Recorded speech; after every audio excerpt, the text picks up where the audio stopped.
Okay, good morning everyone. Morning.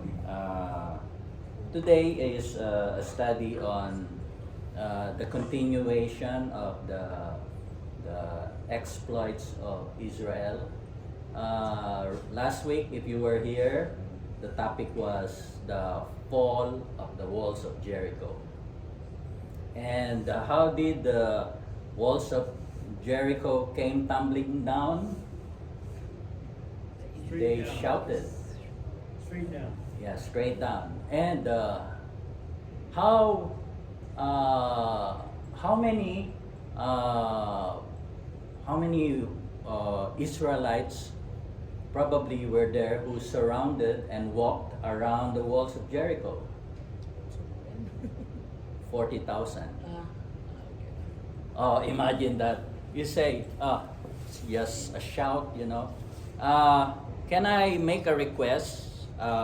Can we all shout at the same time with one voice to the top of our voice? On the count of three. 1, 2, 3. Shout!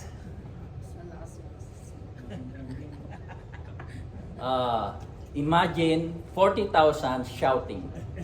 And what would that create? That would create vibration, right? And it can have an effect on the walls. We don't know. Because God has already created everything, put everything in order.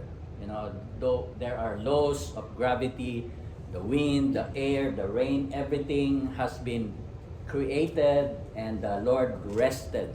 So everything was set. So He doesn't really counteract the nature, the laws that He has set. So, in my opinion, He probably worked through the available creation that He had.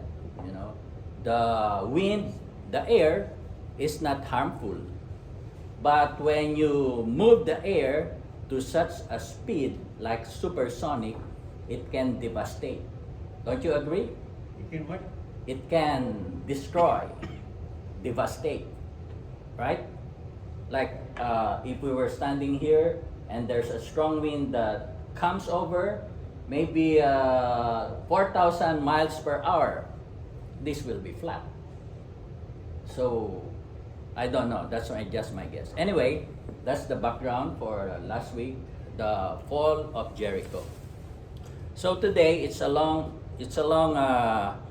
story. We've got 4 stories going on for us today.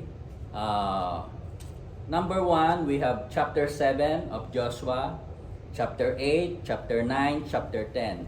Can I ask who has read these chapters in the past? Chapter 7, chapter 8, chapter 9, chapter 10. Okay. It might be good to read it. Initially, my thoughts in coordinating the study is pick up certain verses and then make some explanations. But yesterday, I read it again continuously, and I was just amazed. You know, it's just watching a movie. You're watching a movie, the movements of the Israelites. So I thought, do you think you're okay to read these 4 chapters with me today? What do you think? 4 chapters from chapter 7. But before we move to chapter 7, let me give another backgrounder. Before the Israelites attacked Jericho, the Israelites were warned. They were warned. In chapter 6, verse 18, it says, "And ye in any wise keep yourselves from the accursed thing, lest ye make yourselves a curse. When ye take of the accursed thing, and make the camp of Israel a curse, and trouble it. But all the silver and gold and vessels of brass and iron are consecrated unto the Lord. they shall come into the treasury of the Lord. So that was the warning. Before we go there, let me warn you, don't take anything except the metals. So that was the direction of Joshua to all. Let's pray. Heavenly Father, thank you for the accounts of how you dealt with the Israelites in those days. Thank you that you have preserved your word so that they can be examples and give instructions for us on how to live today. We pray that you would open our minds and our hearts to understand insights and lessons from the past, from your word. In Jesus' name, amen. So that was the warning. And okay, so they went around 7 days, quiet, not a word from your mouth, quiet, okay, just walking. Imagine the scenario. The people from Jericho were just watching. What are they doing? They're marching around us. Why don't they attack us? You know, it happened how many days? 7 days. Walking, just walking quietly. What are they doing? But the trumpet were sounding. On the 7th day, they came around 7 times. And then on the 7th circle, Joshua said, "Shout!" Oh, how do you like my shout? Very good. But imagine 40,000 shouting. That was tremendous. And the walls of Jericho fell down. And they attacked. Okay? And they burned. They killed everyone, you know. Men, women, children, the animals. Killed everything. Slaughter, massacre. If it happened today, the world will complain. That's genocide. You see what's happening in Israel right now, the Palestinians. Israelites are not targeting directly the civilians, but those who are fighting against them. In the same manner, in Iran, they're targeting military installations, not the civilians. But during those times, they would include everything, including the civilians. It was genocide, utterly destroying them. Why is that? Why is that? Why is God so angry with them? There's a history. If you go back to Genesis chapter 15, when God called Abraham, He said that I will give you this land, and your people, your children, will be enslaved for how many years? 400 years. Pretty much like the occupation of the Spaniards in the Philippines, around 400 years.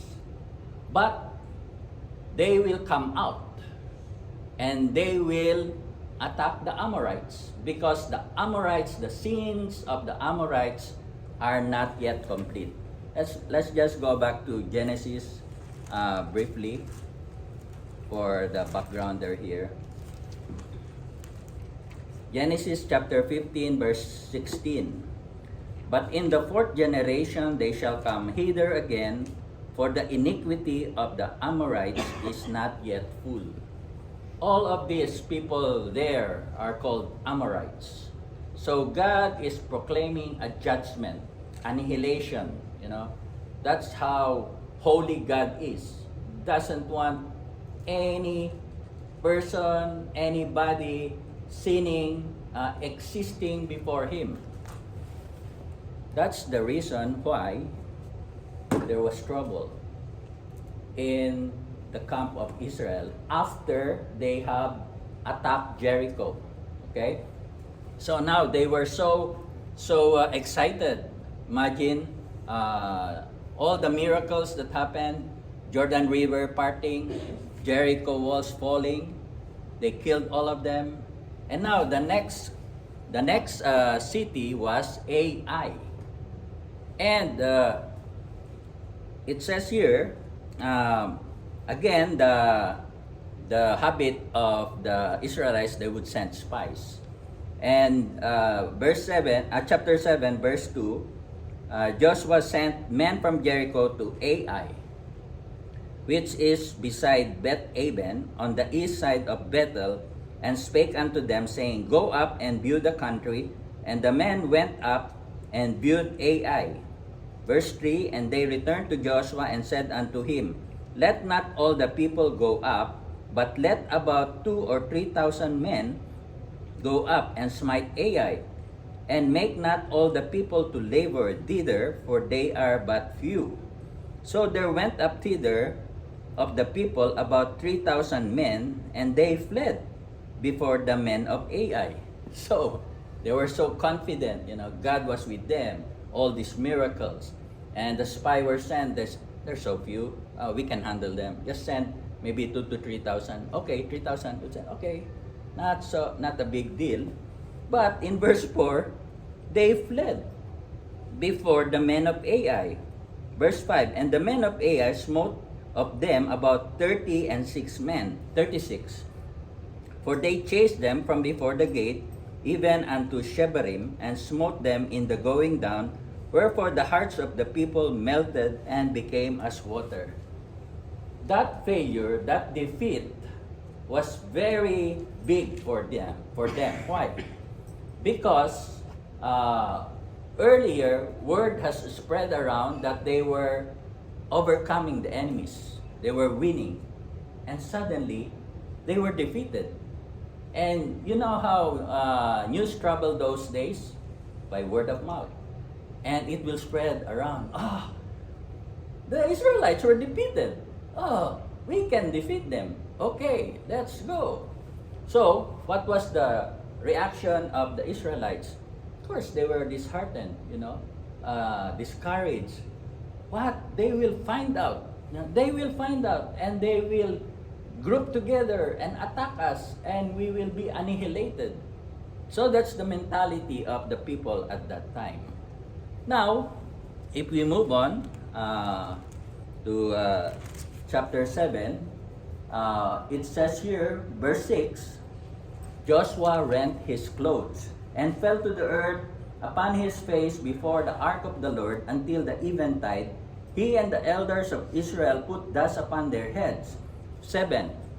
And Joshua said, Alas, O Lord God, wherefore hast thou at all brought these people over Jordan to deliver us into the hands of the Amorites, to destroy us? Would to God we had been content and dwelt on the other side of Jordan. O Lord, what shall I say when Israel turneth their backs before their enemies? For the Canaanites and all the inhabitants of the land shall hear of it, and shall environ us around, and cut off our name from the earth. And what wilt thou do unto thy great name? And the Lord said unto Joshua, Get thee up, wherefore liest thou thus upon thy face? When Joshua was praying to God, it's as if somehow he's blaming God. You're so powerful, why did you allow this to happen? It seems as if he was putting the blame on the Lord. So he was lying there, Lord, what will you do? Your name, all this talk. And the Lord said unto Joshua, verse 10, Get thee up, wherefore liest thou thus upon thy face? Israel hath sinned, and they have also transgressed my covenant which I commanded them.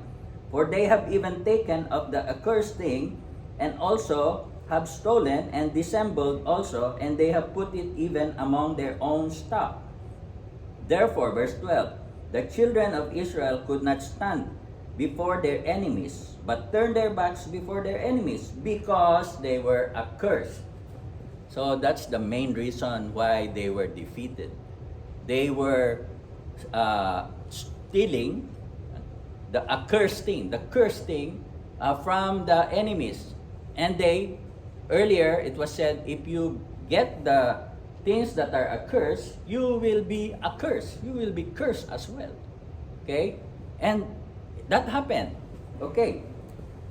So, the next thing that Joshua said in verse 13, the Lord said, Up, sanctify the people, and say, sanctify yourselves tomorrow.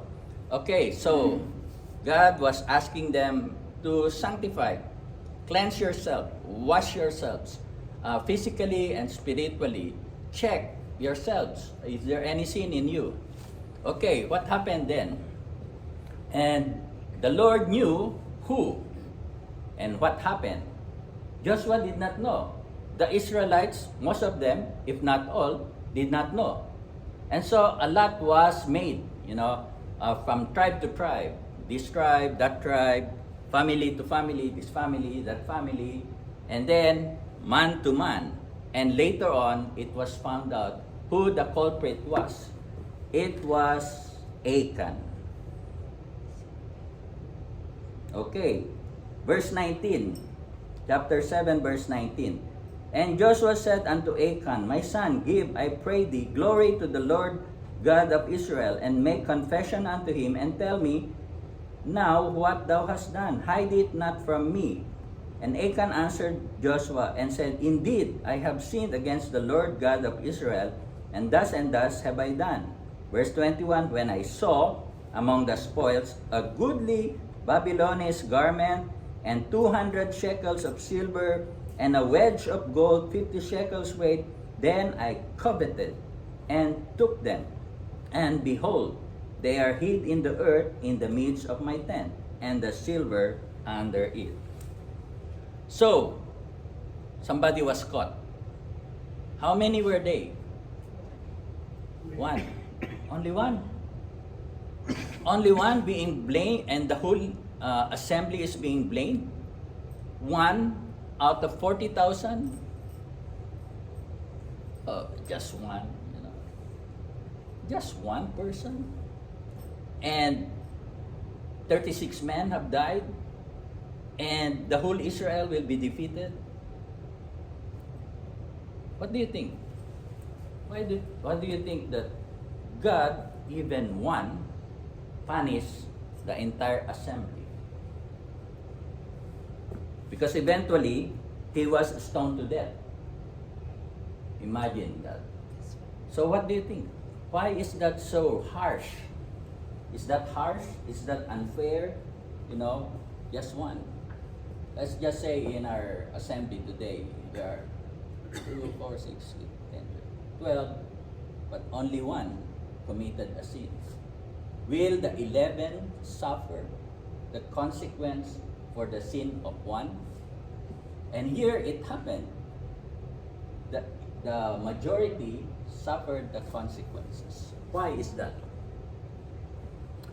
If anyone would like to share any thoughts, why one suffers, the whole assembly suffers for the sin of one? Yes, Abi. We are a body. We are a body. Yes, it's like a family when something commits a sin, and we can, others will not be free from the consequences of one's actions. Okay, yeah. We are a body. Remember the concept of the body, a unified whole. If one is sick, the whole body suffers, right? And that's a principle that is taught in the scriptures from the Old Testament to the New. One body is aching, the whole body. One part of the body is aching, the whole body suffers. If you go forward to the New Testament, in the letter of Paul to the Corinthians, there was an incest. We're studying the book of Joshua, sir. Let's go to 1 Corinthians chapter 5.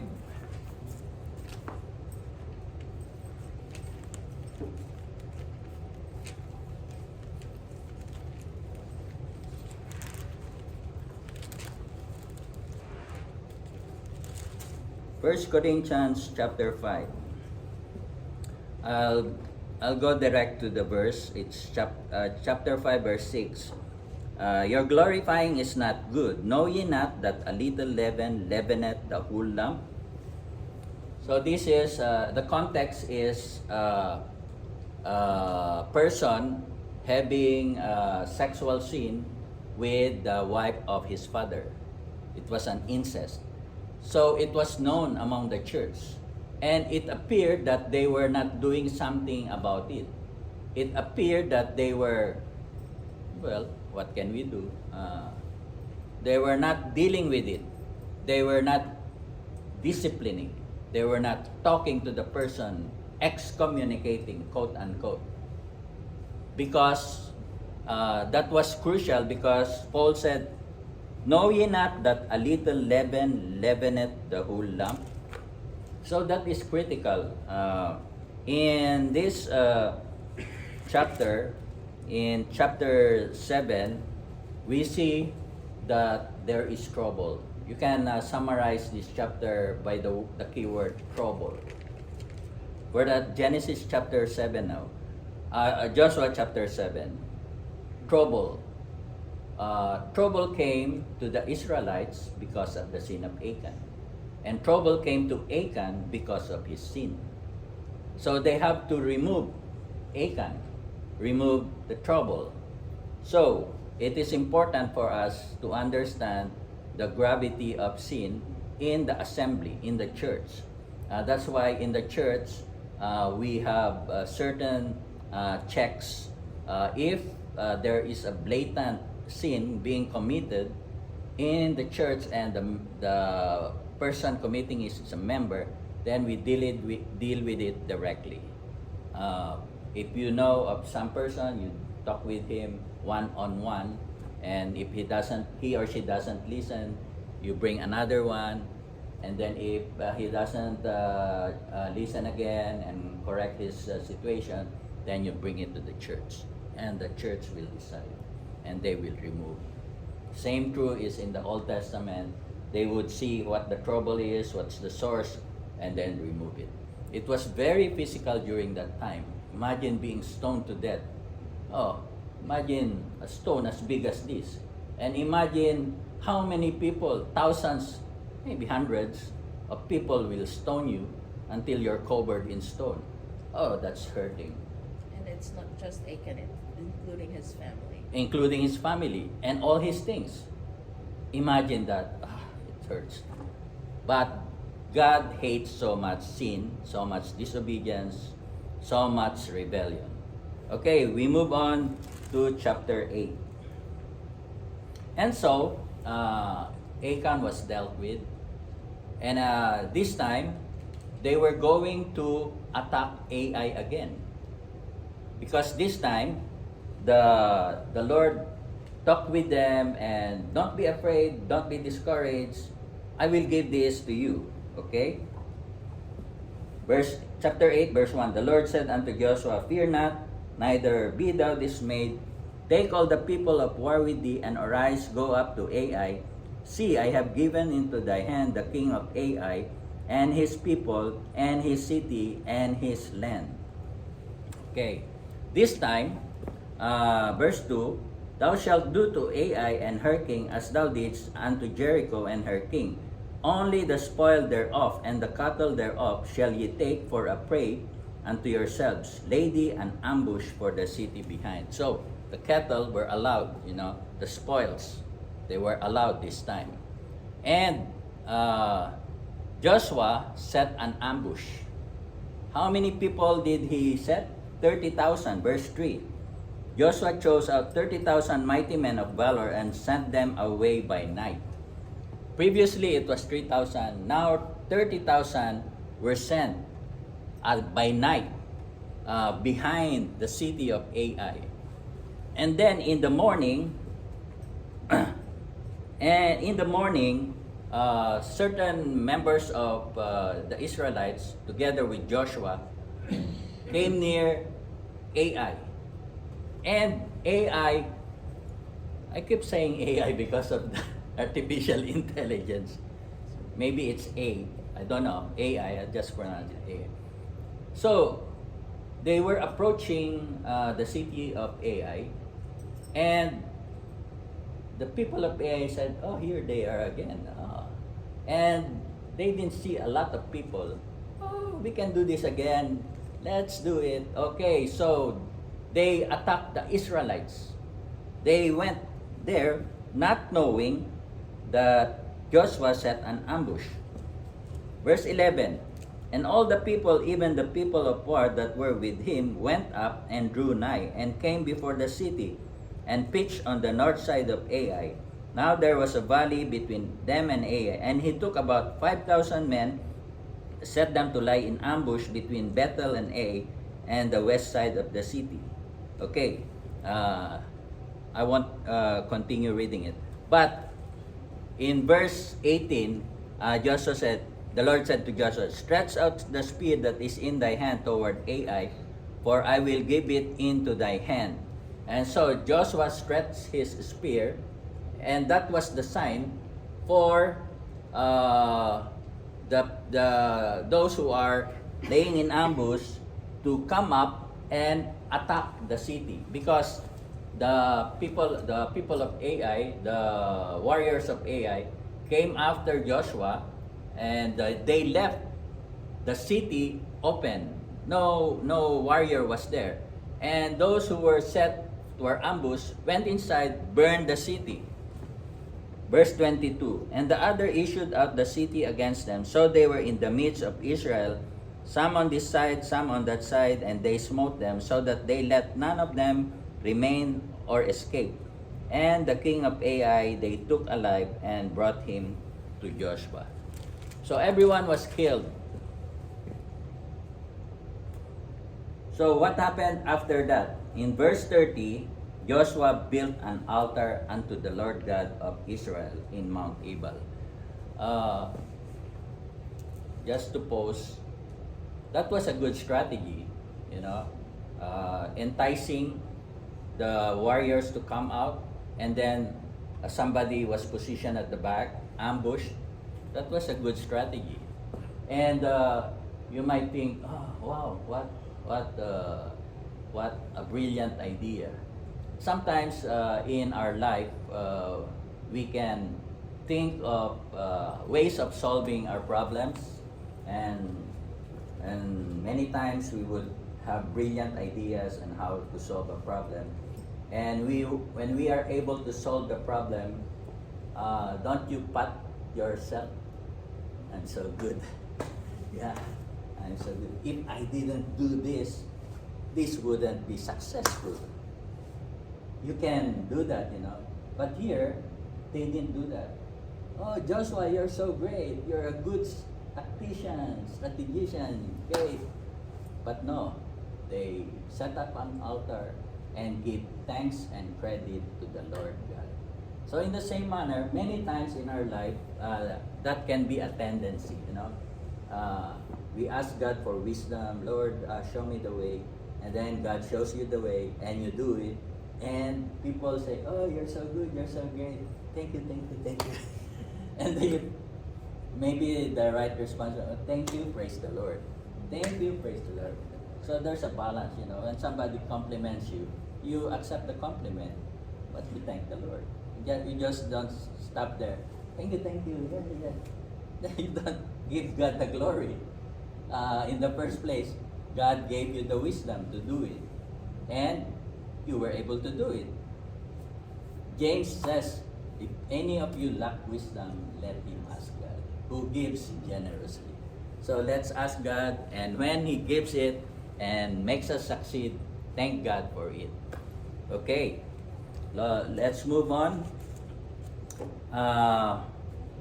So they were successful in Ai.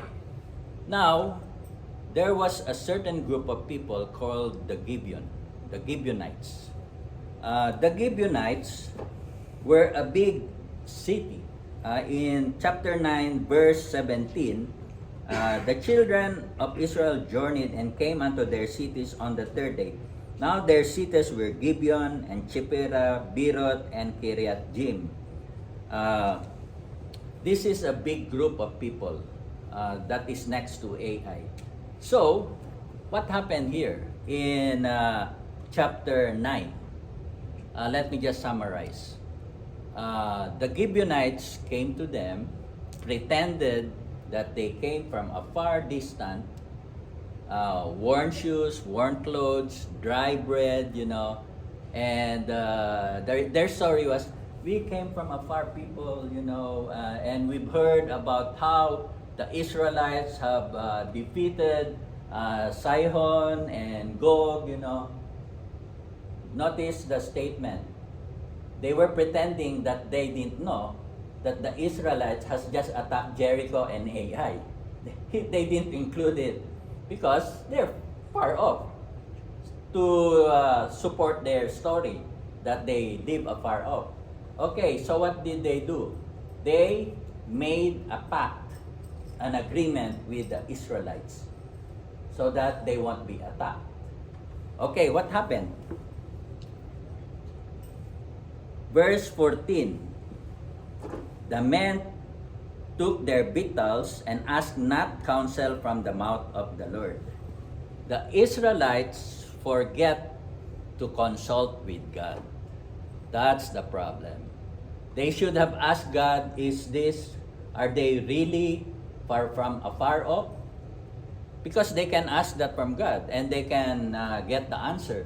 But they didn't. And immediately they went and set a deal with them.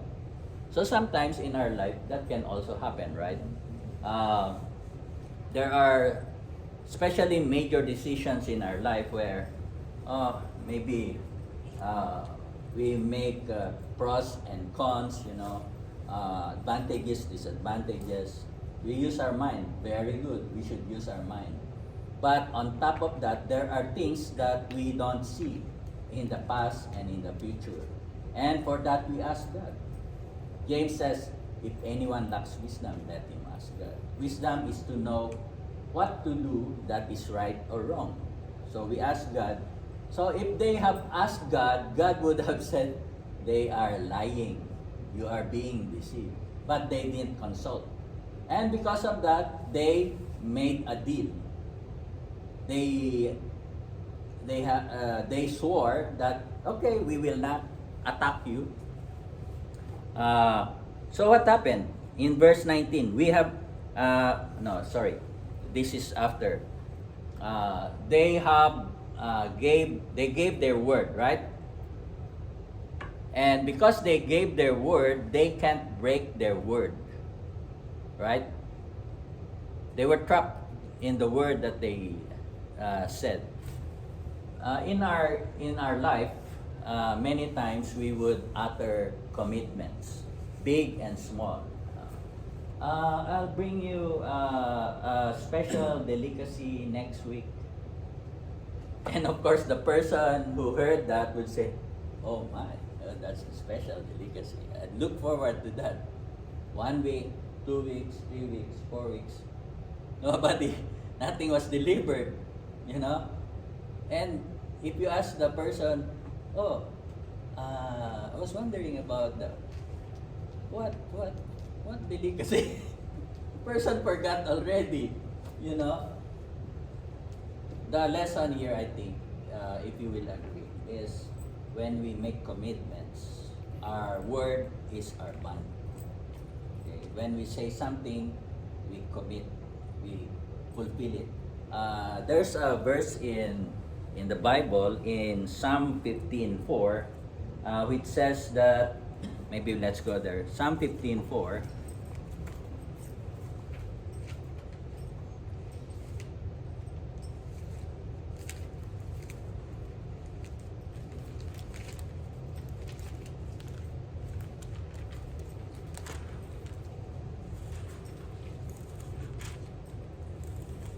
Says here on the second part, he that sweareth to his own hurt and changeth not. In other words, if you swear, if you make commitments, sometimes, especially if it's not really bad. If it's bad, then it's different story. But if it's good, but it will probably disadvantage you when you have given that commitment. Maybe in practical terms, maybe call them, sorry, I can't commit, I can't continue. But just don't let it float and hang and let the other person expect you to fulfill it when you cannot. Don't you think so? Okay, so that's for chapter 9, the Gibeonites. They didn't seek counsel, and when they committed, they were bound to fulfill it. So, let's go to chapter 10. Joshua chapter 10. Okay.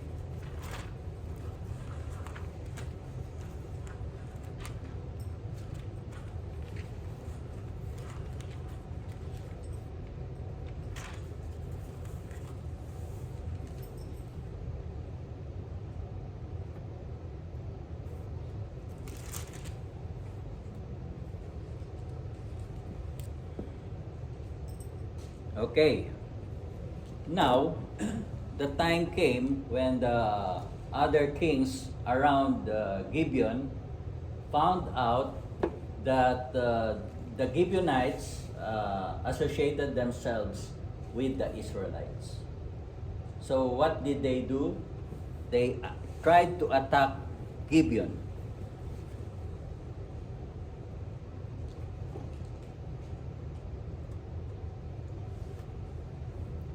In chapter 10, verse 2, that they feared greatly because Gibeon was a great city as one of the royal cities, and because it was greater than Ai, and all the men thereof were mighty.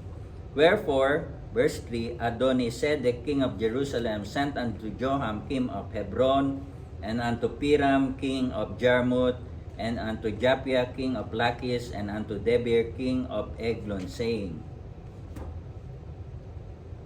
Verse 4, Come up to me and help me that we may smite Gibeon, for it hath made peace with Joshua and with the children of Israel. So these 5 kings gathered themselves up together and would attack Gibeon. Okay? Now what did Gibeon do? They already have a pact with the Israelites.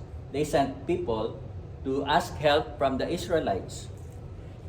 Verse 6, The men of Gideon sent unto Joshua to the camp of Gilgal, saying, Slack not thy hand from thy servants, come up to us quickly, and save us, and help us, for all the kings of the Amorites that dwell in the mountains are gathered together against us. Okay, so because the Israelites were now at league, they had a pact with the Gibeonites, they were obliged to support. Okay, so Joshua sent people to help them. And the story goes on. But there's a verse here in verse 11. And it came to pass as they fled from before Israel, and were in the going down of Beth-horon, and the Lord cast down great stones from heaven upon them unto Azekah, and they died. They were more which died with hailstones than they whom the children of Israel slew with the sword. There was intervention here.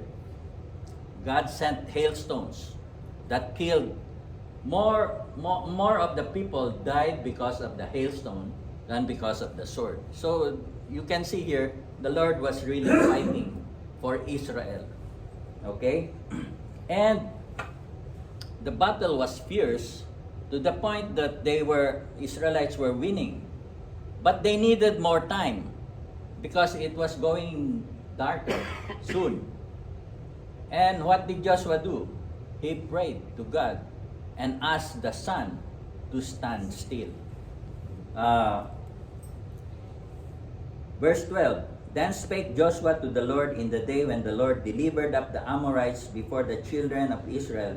And he said in the sight of Israel, Sun, stand thou still upon Gibeon, and thou moon in the valley of Ajalon. So he was asking the sun not to set, because he needed the light, because they were fighting and advancing against the Amorites. Verse 13, And the sun stood still, and the moon stayed, until the people had avenged themselves upon their enemies. Okay, so here's another miracle. The sun stood still. Of course, in our perception, when the sun rises, the sun goes down. The sun does not really rise. the sun does not really go down.